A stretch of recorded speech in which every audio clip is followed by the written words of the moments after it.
आतताइयों का वध करते हैं तो हम पर पाप चढ़ेगा। अतः यह उचित नहीं होगा कि हम धृतराष्ट्र के पुत्रों तथा उनके मित्रों का वध करें। हे लक्ष्मीपति कृष्ण, इससे हमें क्या लाभ होगा और अपने ही कुटुंबियों को मारकर हम किस प्रकार से सुखी हो सकते हैं। वैदिक आदेशानुसार आतताई 6 प्रकार के होते हैं। विष देने वाला, घर में अग्नि लगाने वाला, घातक हथियार से आक्रमण करने वाला, धन लूटने वाला, दूसरों की भूमि हड़पने वाला और पराई स्त्री का अपहरण करने वाला। ऐसे आतताइयों का तुरंत वध कर देना चाहिए, क्योंकि इनके वध से कोई भी पाप नहीं लगेगा। आतताइयों का इस तरह वध करना किसी सामान्य व्यक्ति को शोभा दे सकता है, किंतु अर्जुन कोई सामान्य व्यक्ति नहीं है। वह स्वभाव से साधु है, अतः उसके साधु वक्त व्यवहार करना चाहता था, किंतु इस प्रकार का क्षत्रिय के लिए उपयुक्त नहीं है।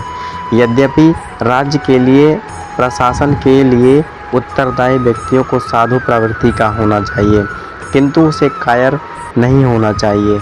उदाहरण के लिए भगवान राम इतने साधु थे कि आज भी लोग राम राज्य में रहना चाहते हैं, किंतु उन्होंने कभी कायरता का प्रदर्शन नहीं किया। रावण आतताई था, क्योंकि वह राम की पत्नी सीता का अपहरण करके ले गया था, किंतु राम ने उसे ऐसा पाठ पढ़ाया जो विश्व इतिहास में बेजोड़ है। अर्जुन के प्रसंग में विशिष्ट प्रकार के आतताइयों से भेंट होती है। ये है कि उनके निजी पितामह, आचार्य, मित्र, पुत्र, पौत्र इत्यादि। इसीलिए अर्जुन ने विचार किया कि उनके प्रति वह सामान्य आतताइयों जैसा कटु व्यवहार न करे।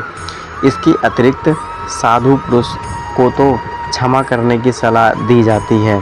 साधु पुरुषों के लिए ऐसे आदेश किसी राजनीतिक आपातकाल से अधिक महत्व रखते हैं। इसीलिए अर्जुन ने विचार किया कि राजनीतिक कारणों से स्वजनों का वध करने की अपेक्षा धर्म तथा सदाचार की दृष्टि से उन्हें क्षमा कर देना श्रेयस्कर होगा। अतः क्षणिक शरीर सुख के लिए इस तरह वध करना लाभप्रद नहीं होगा। अंततः जब सारा राज्य तथा उसके प्राप्त सुख स्थायी नहीं है, तो फिर अपने स्वजनों को मारकर वह अपने ही जीवन तथा शाश्वत मुक्ति को संकट में क्यों डाले। अर्जुन द्वारा कृष्ण को माधव अथवा लक्ष्मीपति के रूप में संबोधित करना भी सार्थक है। वह लक्ष्मीपति कृष्ण को यह बताना चाह रहा था कि वे उसे ऐसा काम करने के लिए प्रेरित ना करें जिससे अनिष्ट हो, किंतु कृष्ण कभी भी किसी का अनिष्ट नहीं चाहते, भक्तों का तो कदापि ही नहीं। हे जनार्दन, यद्यपि लोभ से अभिभूत चित्त वाले ये लोग अपने परिवार को मारने या अपने मित्रों से द्रोह करने में कोई दोष नहीं देखते, किंतु हम लोग जो परिवार के विनष्ट करने में अपराध देख सकते हैं, ऐसे पाप कर्मों में क्यों प्रवृत्त हों।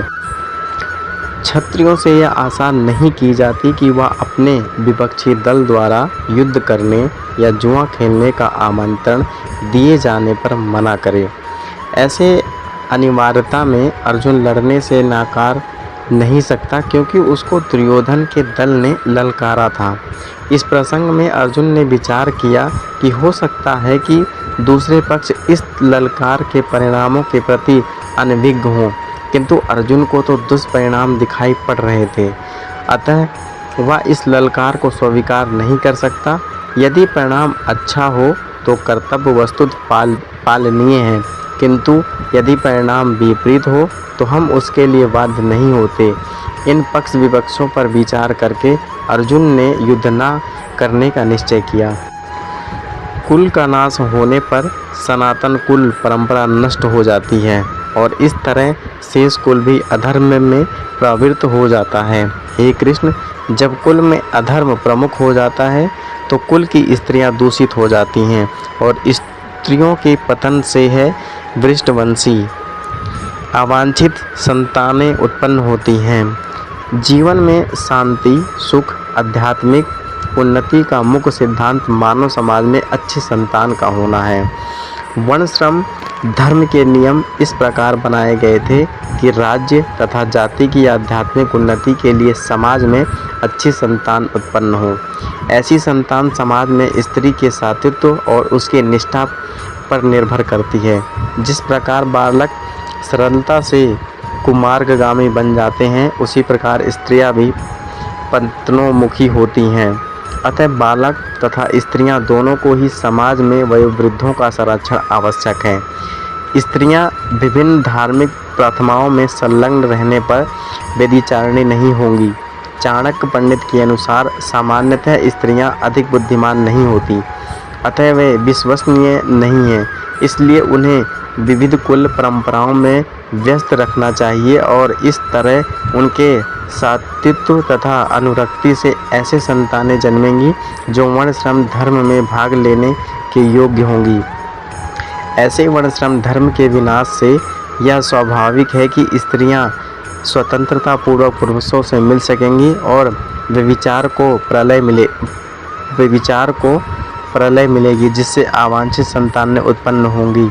निठल्ले लोग भी समाज में व्यभिचार को प्रेरित करते हैं और इस तरह अवांछित बच्चों की बाढ़ आ जाती है, जिससे मानव जाति पर युद्ध तथा महामारी का संकट आ जाता है।